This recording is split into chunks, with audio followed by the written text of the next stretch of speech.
was great, Don. Well, good morning to all of you. I really appreciate you taking time to be here this morning, and I've been looking forward to this now for many weeks. I want to thank Don Weber for the invitation to be with you this year. And when he asked me to come up for a theme for the week, I was kind of reflecting on different possibilities, and I remembered a line from a book that I had read several years ago. The book was by Herbert McCabe, who was a English Dominican who died a few years ago.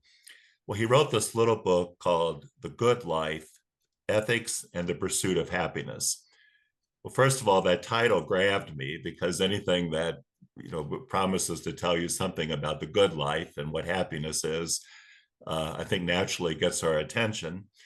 But there's a sentence in that book that has stayed with me now for many years. At one point, McCabe says that the whole purpose of morality, the whole purpose really of Christian ethics, is to teach us how to be good at being human. Now that really grabbed me, that idea that, that Christian morality, the moral life, is coming to understand what does it really mean to be good at being human. And it grabbed me because it's suggesting we don't naturally know what it means to be good at being human. We can misunderstand that. We can make mistakes about it. So becoming good at being human is something that we have to learn. It's something that we have to grow into. And it seems obvious to me that that's an important goal for our lives, that we should want to become good at being human. Because if we don't, there's no possibility really for peace. There's no possibility for justice. There's no possibility for compassion. There's no possibility for the kind of community and relationships that we need to really flourish, to really have life together. So a good and beautiful life pivots on learning how to be good at being human. And we can flip that around, and sadly we have to realize that many people never learn this. In fact, many people, I think, are actually bad at being human. And the problem with that is not only do they make a mess of their own life, but they also make a mess for all the rest of us. Such people, if they never know what it means to really come out of themselves, if they never learn what it means to focus on the good of another person, if they never learn how to respond to suffering with compassion, those kind of people are going to make flourishing difficult for all the rest of us. So people who know how to be good at being human, they make things better for everybody. And I think that's really the heart of the Christian life. But I also think that this idea of becoming good at being human should resonate with any member of the Passionist family. Isn't becoming good at being human at least a little of what Passionists are trying to help people understand in their different ministries, in their preaching, in their teaching, in their counseling? Shouldn't a person leave a Passionist retreat center or a Passionist mission or being in a Passionist parish with a better understanding of how to be good at being human? So that's going to be the focus of this week. And this morning, I want to begin to explore that by focusing on the whole concept of happiness, because I think becoming good at being human pivots on what we understand happiness to be. If we're going to become good at being human, we have to come to some authentic grasp of what constitutes a good and happy life. So those two things go together. To put it differently, if we build our lives around false understandings of happiness, and as Don mentioned at the beginning, there's a lot of counterfeit, there's a lot of false understandings of happiness. If we build our lives around false understandings of happiness, we cannot possibly become good at being human. Now, oftentimes, if we think about ethics or the moral life, we immediately don't think about learning about happiness, but rather we focus on moral principles, on moral rules, on laws and commandments, or we begin talking about rights and obligations, duties and commitments that we have to other people. Or we think that a really good class on ethics would concentrate on difficult decisions of conscience, those moral dilemmas where it seems that no matter how we decide, no purely good choice or trouble-free choice is really possible.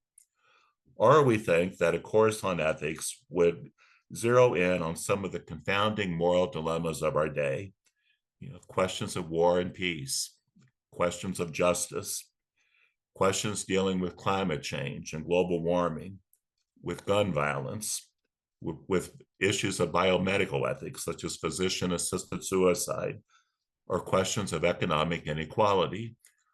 All of those things are important. But what I want to suggest this week is that they never should be the heart and center of ethics. The heart and center of ethics is learning what it means to become a good human being.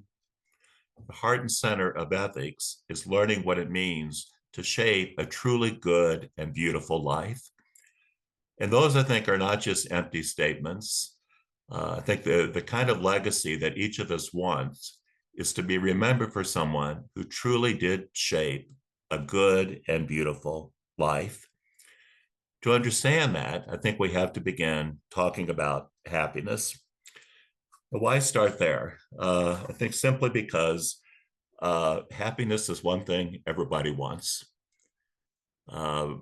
We may understand it in different ways. We may go about it in different ways, but everyone hungers for happiness.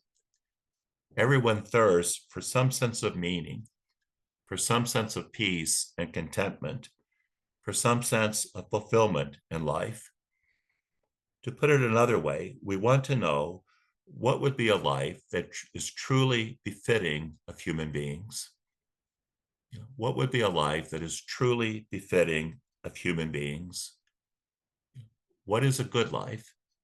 And how do we have to live in order to achieve it? So I think really that search for happiness, that search for meaning and contentment, in some way is behind everything that we do. We naturally seek what we think is good for us. We're naturally interested in whatever we think will fulfill and complete us.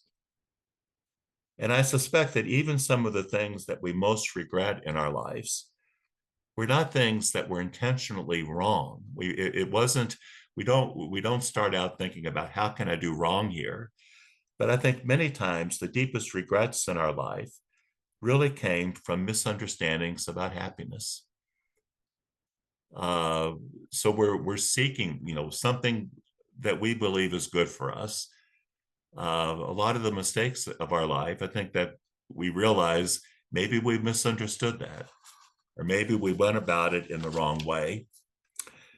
There was a French Catholic philosopher, Etienne Gilson, who many years ago put this really well.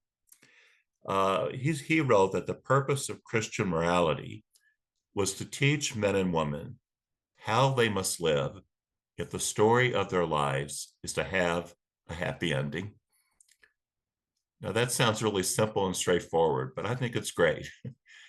The story of Christian ethics, or the whole point of Christian ethics, is to teach men and women how they must live if the story of our lives is to have a happy ending.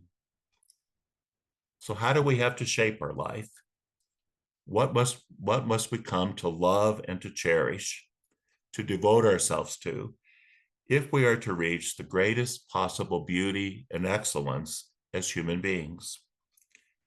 What would it mean to live a good and beautiful life? At the same time, I think we know that the desire for happiness isn't enough to make us happy. If we just think of all the messages that we're bombarded with every day, messages about happiness, messages about what will complete us or fulfill us, commercials, people spend billions of dollars every year. Every commercial is basically 30 seconds about trying to get us to think about certain things that will make us happy. What are some of the typical views of happiness today? One is that happiness comes from wealth and abundance and an abundance of possessions. The more we have, the happier we'll be. Now at first glance, we say that can't possibly be true, but it's easy to believe it. It's easy to be sucked in by that understanding of happiness. Or we're told that happiness is having whatever we want, whenever we want it, or doing whatever we want, whenever we want to do it. So that's a very common understanding of freedom. Freedom means nobody tells me or gets in my way about what I want to do. Or we're told that happiness is the pursuit and gratification of our desires, no matter what those desires might be. Or that happiness comes from having power and influence. Or that happiness is being famous, being a celebrity, getting lots of attention. If you think about it, so much of social media, I think, comes down to making ourselves the center of attention. That's a strong cultural message today about happiness. Make yourself the center of attention. But does that really bring us the deeper kind of happiness that we need? Or we're told that happiness is a life of endless distractions or being continually entertained. Can that really be happiness if we're never able to kind of stop and listen to the deepest messages of our hearts? So Christianity obviously offers a very different understanding of happiness than that. Jesus never said that happiness and a good life was simply a matter of personal opinion or simply a matter of personal choice.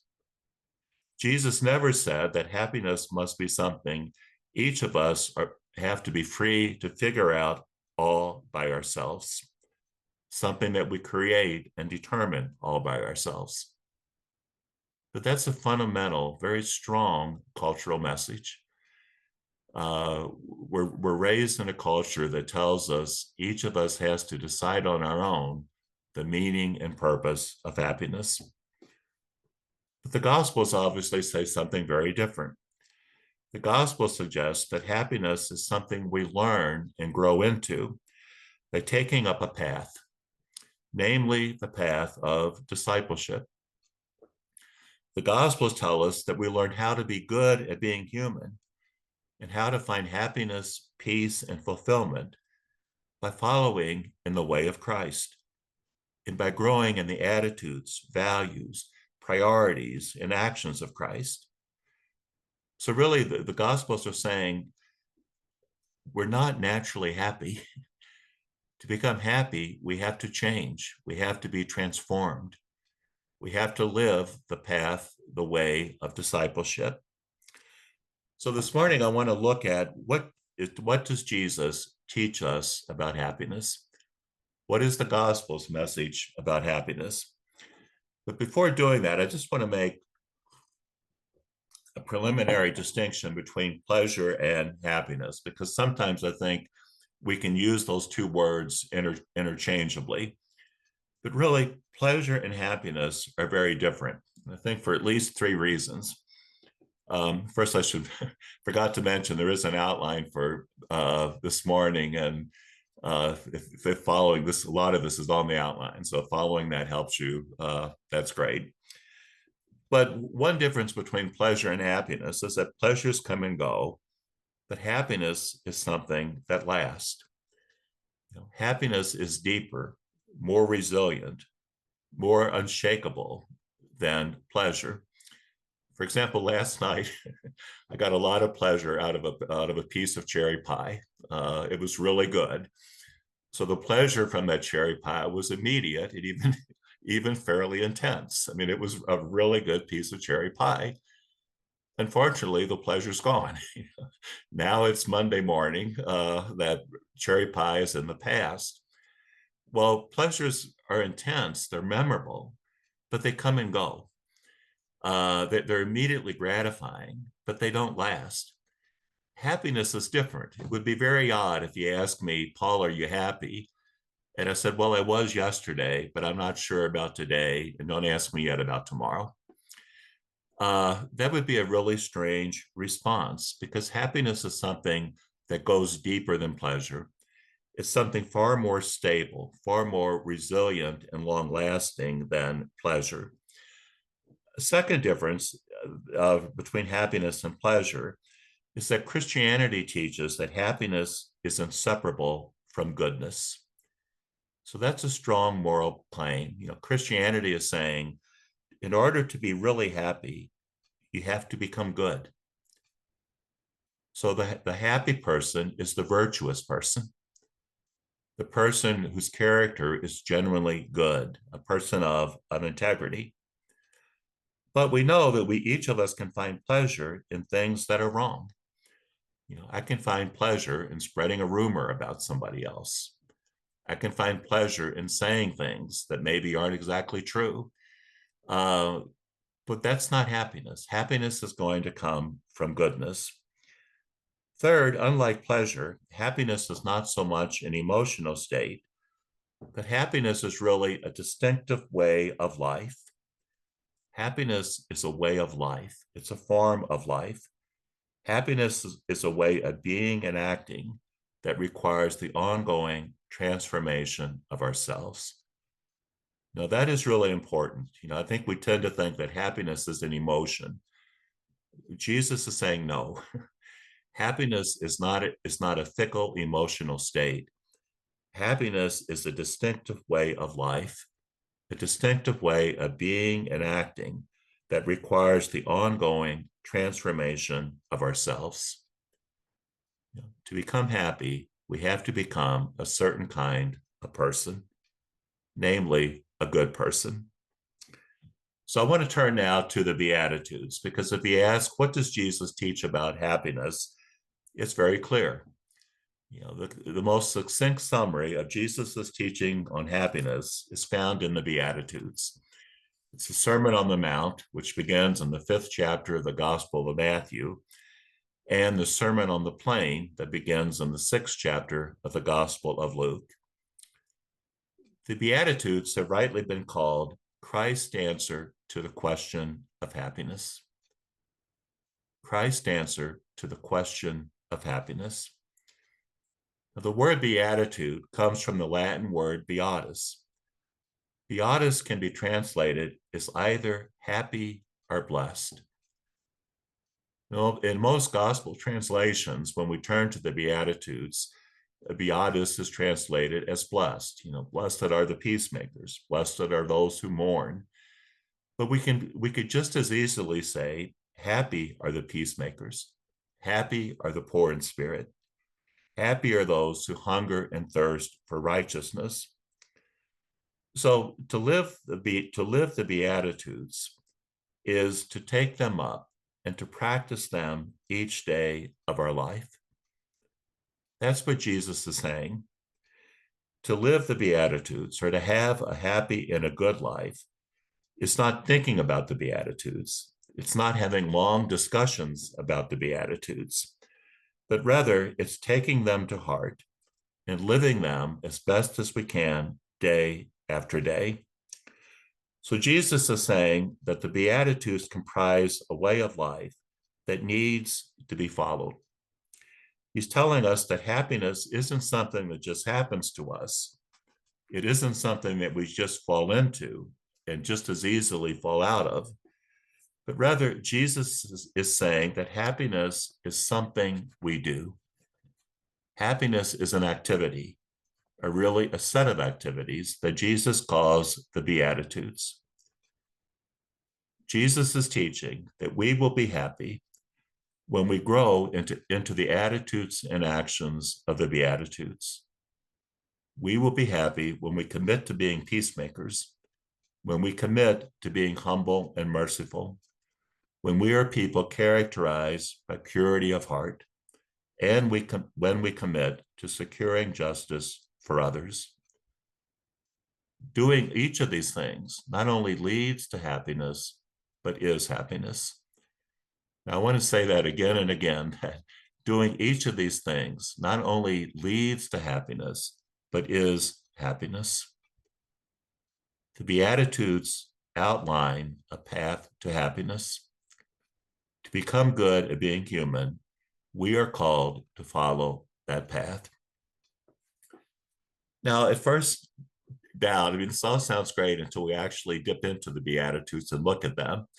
At least my response, no matter how many years I read the Beatitudes, is I want to say to Jesus, you got to be kidding. Can this really be the case that doing all of these things is going to make us happy? Well, that I think is a normal reaction because the Beatitudes go against all of our customary views about happiness. Jesus not only pushes back against those understandings of happiness, Jesus turns them upside down and inside out. The Beatitudes are an acquired taste. Nobody is going, I won't believe anybody who immediately reads the Beatitude and the first reaction is, I get it, I like it, I love it. They can't be telling the truth. The Beatitudes are an acquired taste because they go against the grain of all of our thinking about happiness. And that, I think, is why really, even though the Beatitudes are central in the gospel, Christian theology, especially Christian ethics, has given very little attention to the Beatitudes. We tend to push them aside. We tend to say, Jesus, you must be kidding. So our normal reaction is to give up on the Beatitudes without even trying them. We judge them to be unrealistic, way too idealistic, and hopelessly impractical. But what I want to suggest this morning is that Jesus is extending us an invitation. Jesus is inviting us to rethink and to re-envision happiness. Jesus is inviting us to reimagine what we think happiness really is. Jesus is asking us to trust him. In the Gospel of John, chapter 10, verse 10, Jesus said, I came so that they might have life and have it more abundantly. I came that they might have life and have it more abundantly. The Beatitudes show us the way to abundant life. So let's look at some of the Beatitudes. The first Beatitude from the Sermon on the Mount is, Blessed are the poor in spirit, for theirs is the kingdom of heaven. The poor in spirit has consistently been equated with humility. Now today, talk of humility makes us squirm. I've never had anybody tell me, Paula, there's a lot of virtues I want to get better at, but humility is at the very top of the list. Nobody's ever said that to me, and I don't think that they ever will. And that's not surprising. We live in a culture that gets anxious about humility because it's a culture that encourages self-assertion, self-promotion, and self-importance, which are all the antitheses of humility. We live in a culture in which self-esteem is often seen as the most prized of all character traits. In such a culture, it's not surprising that we seldom hear a word about humility. In fact, there's a philosopher who claims that humility is the most forgotten of all virtues. That may be because when in our culture, we think that if we really grow in humility, we'll only fall further and further behind. It's easy to buy into that, that humility is simply too risky. If I try to become humble, I will only be stepped on. I will only be taken advantage of, and I'll just fall further and further behind. So our conventional thinking is I can't afford to be poor in spirit, to be humble, because those kinds of people simply do not stand a chance. And yet Jesus tells us, happy are the poor in spirit, happy are the humble. I think it's important to understand what humility is. Humility does not mean denying our dignity as human beings and the respect that each of us is due. Humility does not mean allowing any person, situation, or institution to diminish us. Humility is not humiliation. Humiliation is a vice. Humility is a virtue. Humility is not humiliation. Humility is not lack of self-respect or lack of healthy self-love. The word humility comes from the Latin humus, which means ground or soil or of the earth. So really that's saying that a humble person is a well-grounded person. A humble person is someone who does not have to pretend that they are something that they are not, because they are secure in who they are. A humble person is someone who knows that they are loved and cherished by God exactly as they are.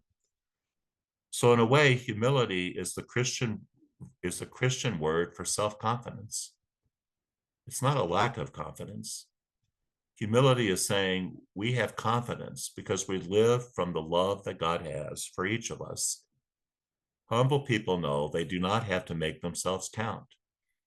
They do not have to make themselves matter because they're loved and cherished by God.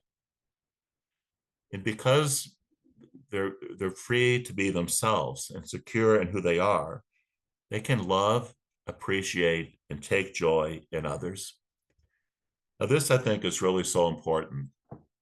We can spend so much time, and I think waste so much time, making our life a kind of comparison game where we're always trying to measure ourselves against somebody else. There's no way we win in that game. And when we do that, it usually leads to envy.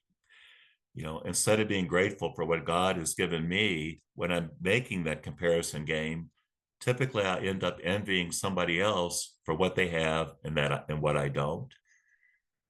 We all know that's a waste of time. When I first entered academics and was teaching moral theology, I would go to a lot of academic conferences, and I used to hate it because when you go to these conferences, the first question people would ask you is, well, what are you writing? And a lot of times the answer was nothing. I'm trying to stay up with my classes. Or what are you reading? And whatever they thought I should be reading, not only had I not read it, I had never even heard of the book. So this was kind of an early crisis of confidence for me. And I quickly discovered, I said, Paul, don't get sucked into that game. You'll only lose. Be who you are, be secure in the person that God has created you to be. So in a way, I'm suggesting truly humble people are better lovers. Now that might sound like a really strong claim to make early on a Monday morning, but I think truly humble people are better lovers because they're not afraid to acknowledge their need for other people. They're not afraid to let other people into their lives. They're not afraid to acknowledge that we depend on one another and that our lives are enriched and blessed by other people. The opposite of humility is pride. If I'm a really proud person, I'm always looking down on somebody. I'm never looking face to face. I'm always judging them and always in a pejorative way. I'm never looking face to face. I'm never standing heart to heart. So pride makes the kind of love that we need to flourish impossible. Humble people are better lovers because they're not afraid to open themselves to the gift of other people. Now, in the Gospel of Luke, Jesus gives a slightly different twist to this beatitude. Luke promises the kingdom of God not to the poor in spirit, but simply to you who are poor. Now, I think this beatitude really gets under our skin because we live in a consumerist culture that's brainwashed us into believing that more is always better and that who we are is a reflection of what we have. Well, if more is always better and who we are is a reflection of what we have, then this gospel of consumerism is saying the more you have, the more you are. And that to have a really good and happy life, you have to have just lots and lots of stuff and lots of money. But the question is, where does it stop? Isn't it often true that the more we have, the more we want? Isn't it sometimes true that having lots of money and lots of stuff doesn't lead to peace and contentment, but to restlessness, discontent, and anxiety? Jesus is asking us to reimagine happiness as simplicity of life. Jesus is saying many times, less is better than more. I suspect if we look back, at different periods of our life, we can shake our heads in agreement with that. Weren't there times when we say, I was really happy here? We didn't have much, but we had one another. We didn't have much, but we loved one another. We didn't have much, but we had friends. We didn't have much, but we had community. Simplicity of life is key to becoming good at being human. The Pope Francis wrote about this beatitude when the beatitude of blessed are you who are poor. And he said that the danger of making money and possessions the center of our lives is that when we do, there's no room for anything else. Our lives become so cluttered, our hearts become so cluttered that God gets pushed to the side, other people get pushed to the side, love and friendship gets pushed to the side, and we never know the pure joy that can come from appreciating simple things. When we focus on money and stuff, we close our hearts to the most important gifts in life. And then we wonder why we're so lonely and why our lives feel so empty. Jesus is saying we'll be happy and we'll become good at being human when we love people more than things. Another beatitude is, blessed are they who mourn, for they will be comforted. Now, obviously, Jesus isn't saying that to be happy, we must find as many possibilities to suffer and to grieve as possible. And Jesus isn't saying in order to be happy, we must look for ways to be sad. The theologians Glenn Stacy and David Goucher write that we mourn when we have lost someone or something that we care about deeply. We mourn when we have lost someone or something that we care about deeply. Whether that's another person, a job or career that was important to us, or even our own physical and mental capacities. To mourn is to be in touch with what is really happening, to be in touch with our feelings, to be in touch with our bodies as well as our souls. To mourn is to be in touch with those who are around us, to be in touch with what is happening in our world, especially when what is happening is difficult or hard. The only way not to mourn is never to love. The only way not to mourn is to live with closed hearts. The only way not to mourn is never to allow ourselves to feel. So the capacity to mourn is an essential part of a good and happy life. But I think we can broaden this and say that to be mourned can also be the appropriate response that comes from being honest and truthful about some mistakes we have done, about things that we have done that we wish we hadn't. So to mourn can become from a spirit of repentance or a spirit of contrition. So instead of excusing or denying or minimizing the things that we've done that may have caused harm, to mourn actually does lead to comfort, because it says when we honestly confront behavior that we regret, if I honestly confront it, I can grow and change. If I honestly confront it, I can start over. It's so important, I think, to be able to start over. No matter how fortunate we might have been, when we look back on the path of our lives, there's bound to be certain moments, certain things we said, certain things we did that we regret. Or maybe we feel the most sorrow, not so much for things we did, but for missed opportunities, for things that came our way and we didn't respond. But we can grow, we can change, we can start over. Being able to mourn does lead to happiness because it tells us our lives do not have to be forever marked by the actions of our past. That, I think, is tremendously healing and liberating. Mourning opens the door to conversion and newness of life. That's a door we never want to close. Mourning opens the door to conversion and newness of life. Pope Francis also wrote about this beatitude, and Pope Francis says people who live by this beatitude, people who are willing to mourn, are, as he put it, unafraid to share in the suffering of others. To me, that's a passionist. The Passionist vow to keep alive the memory of the Passion in their hearts is really a commitment to be unafraid to share in the sufferings of others, to be unafraid to open their hearts to the afflictions, the struggles of others, to reach out to people who are suffering, to stand with them, and to do what they can to help them.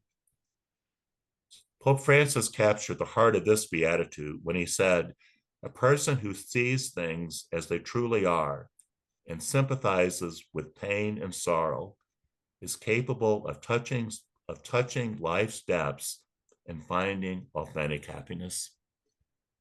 A person who sees things as they truly are and sympathizes with pain and sorrow is capable of touching life's depths and finding authentic happiness. Now, maybe the beatitude that we feel would most certainly sabotage happiness is that final one. Blessed are they who are persecuted for the sake of righteousness, for theirs is the kingdom of heaven. But like each of the Beatitudes, this one asks us to look deeper. That's the logic of the Beatitudes. Look deeper. Think more deeply about what is Jesus really saying. When Jesus promises happiness to those who are persecuted for the sake of righteousness, maybe he's telling us that an easy life, a life where everything is arranged to benefit us, a life that is smooth and as trouble-free as possible, is not a good and meaningful life. One time I made a retreat and the retreat directors asked me, he said, "Paul, are you always trying to make things work out? Or are you always trying to be sure that everything always works out to your own best advantage?" And the answer was yes. Surely I've tried to make things work out to my own best advantage. Well, without missing a beat, this retreat director responded, "Paul, if that's your goal in life, you'll never grow." I think Jesus, in a way, is saying the same thing. An easy life where everything is always to my own best advantage is not a good and meaningful life. So Jesus isn't saying that we should be looking for trouble, but I think he is saying that to grow and to develop as human beings, we must build our lives around principles, convictions, and commitments that ask something of us. Jesus is saying we have to stand for something, and that takes courage. If we stand for something, at some point, it's going to ask something of us. At some point, it might even mean that we're persecuted for the sake of righteousness. So we cannot possibly have a good life if we're always looking to fit in, if we're always seeking the approval of others, if we're always trying not to stir things up. I think the world desperately needs today people willing to stir things up. The world needs timely troublemakers who are willing to protest, to resist, even to suffer for the sake of righteousness. Pope Francis said that to live according to this beatitude is, as he put it, to be willing to become a nuisance, to be a nuisance on behalf of creating a better world where justice results in abundant life for all. That means to become good at being human, to really know genuine happiness, we have to care enough about something to be a pesky nuisance for the sake of a better world. So when we dive deep into the Beatitudes, each of them, I think, is an invitation to rethink happiness. One last example. Jesus says happiness comes to peacemakers. What does it mean to be a peacemaker in our daily lives? One obvious way is not repeating gossip that comes our way, which is always a strong temptation. But if I become a gossip monger, I'm not going to be a peacemaker. Another way is doing our best to respond to people and situations that irritate us, to respond to those irritating people or situations with patience rather than anger. It's not easy, and we may fail more than we succeed, but that's the key to becoming good at being human.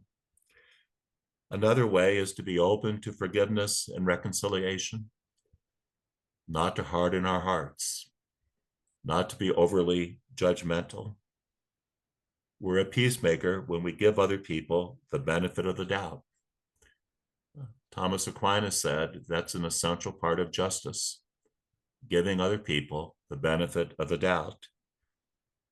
Or in community life and marriage and friendships, we know that we'll be peacemakers when we don't always have to get our way, when we're willing to yield, to stand aside. So there's just three little conclusions about this to summarize the Beatitudes. The first one is that living the Beatitudes absolutely depends on God's grace. It's not a way of life that we can achieve on our own. From first to last, growing in the happiness of the Beatitudes, becoming good at being human by following the path of the Beatitudes requires grace. Secondly, living the Beatitudes also requires the support, encouragement, and companionship of others. Jesus never preached the Beatitudes and said, go off and do this all on your own. The Beatitudes are not an individualistic understanding of happiness, but a wholly relational and communal understanding of happiness. The Beatitudes tell us that happiness is something that we pursue together, that happiness is best lived in communities, whether faith communities, families, religious communities, or friendship. And third, the Beatitudes constitute a life of ongoing conversion and transformation. So we never finish the life of the Beatitudes. I can never get to the point where I say, now I've got the Beatitudes down, it's time to go on to something else. The Beatitudes are a life of ongoing conversion and transformation. The very metaphors of path, journey, walking, or following remind us that when we first start on the journey of following Jesus in the path of the Beatitudes, it will seem strange to us, perhaps overwhelming or impossible. At first, living the Beatitudes will feel very unnatural to us. But as we follow the path, we gradually grow more deeply into each of the Beatitudes. The more we live by the Beatitudes, the more second nature they become to us. And the more second nature they become to us, the deeper our happiness. So the Beatitudes are telling us we gradually become good at being human. We gradually grow into that kind of life. So I want to take a few minutes now to look at one person that I think kind of brings all this vividly to life for us, and that was Augustine. I chose Augustine before Pope Leo was elected Pope, so it was a happy coincidence since Pope Leo, as you know, is an Augustinian, and St. Augustine was the founder of the Augustinians. But I like Augustine because Augustine was really honest about his own search for happiness. He tells this story in his famous spiritual autobiography, Augustine's Confessions. And Augustine's whole view of human beings is that we are creatures of restless hearts. It's a powerful metaphor. We are creatures of restless hearts. And so as we make our way through life, we're searching for something that will bring us peace and contentment. We're fundamentally and deeply incomplete. And that sense of incompleteness pushes us on to grab after whatever we think will fulfill us. Now, when Augustine became a Christian, he believed that we can find such peace and contentment only in God, because human beings are made to live in relationship with God, in love with God. That's the famous prayer with which Augustine begins the Confessions, when Augustine says that our hearts are restless until they rest in God. But Augustine didn't really think this way until he became a Christian at the age of 33. In the Confessions, when Augustine looks back on the first 33 years of his life, he sees himself on an endless pursuit to find happiness, to find some kind of satisfaction, meaning, and completion in his life. Well, he seeks happiness through a series of love affairs. He seeks happiness through philosophy. When Augustine is 17 years old, he reads the philosopher Cicero, and he's convinced that wisdom is going to be the answer to happiness. He seeks happiness through social status and through his reputation as a teacher. Augustine was a famous teacher of rhetoric, so that gave him a lot of prestige. But he even consults astrologers about his horoscope, thinking that maybe they will give him some insight into happiness. So his restless heart has him looking all over the place, but nothing really ever satisfies him. So he keeps searching, he keeps trying different things. Augustine really is like all of us. He's trying to answer two foundational human questions. What will make me happy? What will bring me peace? What will make me happy? What will bring me peace? But the funny thing is, when you read Augustine's story, is that he seems to fear the very happiness that he says he wants. That, I think, is a really interesting question. Why do we sometimes fear the very happiness that we say we want? Why are we sometimes afraid of happiness?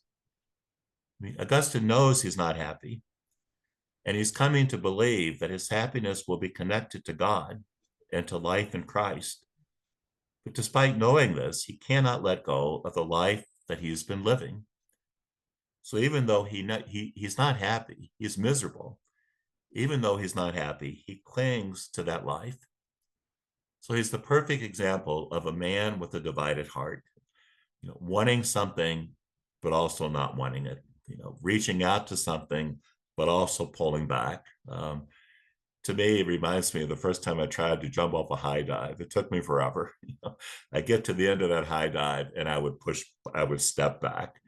I wanted to jump, but I was afraid of it. Well, Augustine is afraid of happiness because he knows in order to be happy, he's going to have to change.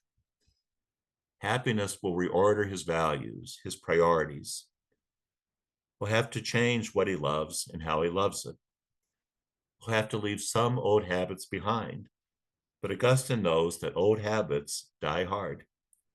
And so, in many respects, even though he isn't happy, Augustine knows it's easier to stay with life as he knows it. He may not be happy, but he's comfortable. We probably have all found ourselves there. At different times in my life, I kind of knew something was missing, but I was comfortable.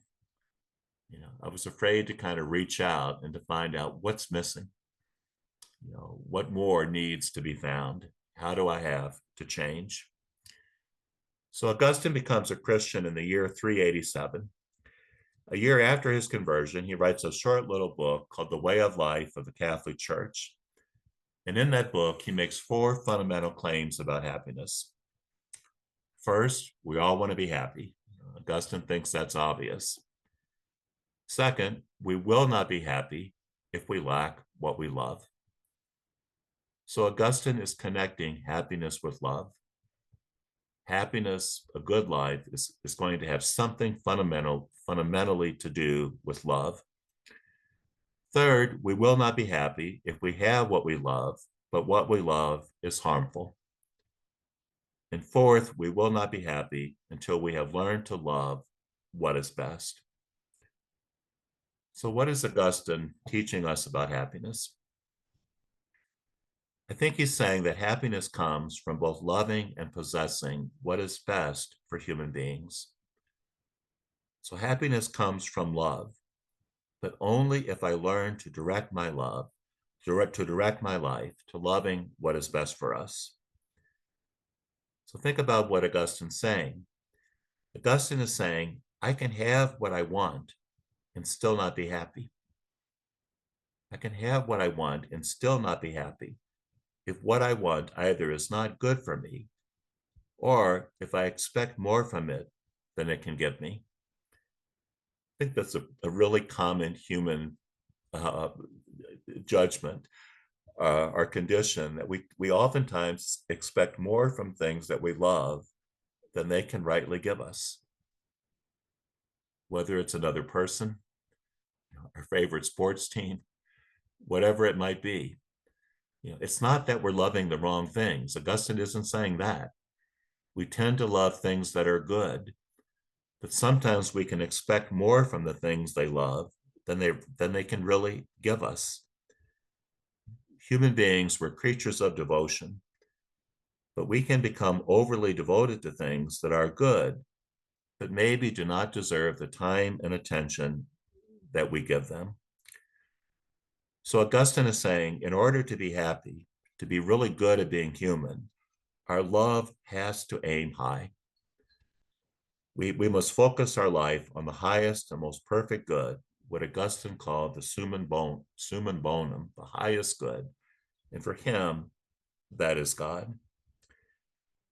But in the same time, Augustine is not saying that even though God is the highest and most perfect good, he is not claiming that God is the only good. In saying that we must love God most of all, Augustine is not saying we should only love God. So he strongly affirms the goodness of all things, the goodness of creation, the goodness of family and friendships, the goodness of study and hard work, the goodness of a fine meal, the goodness of human love. Augustine is insisting that the goodness we find in the world is real.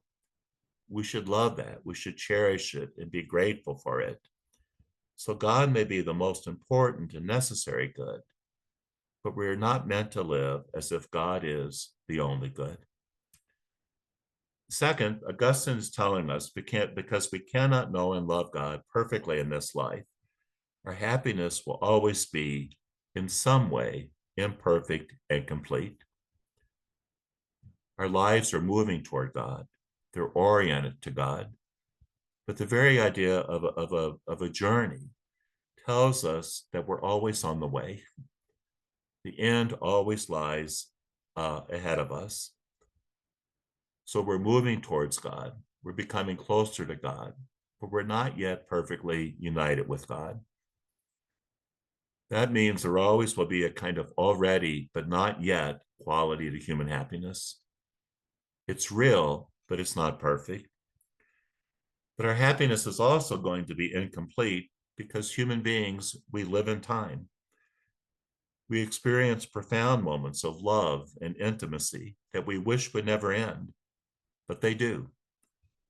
The present becomes the past, and those wonderful moments become memories that we hold on to, but can never completely recreate. And because we have bodies, we will suffer and know pain.